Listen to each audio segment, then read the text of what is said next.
Tá fáil se romh go dtí Eaglais Choláisteach San Nioclás san Eaglais I Crílear le Gaillimh ina Crí.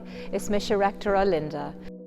Ceann na fahanna is sprálam a Gaeilge a úsad San Nioclás nó go dhéanann sé ar nórach a ceiliúradh agus a cosam.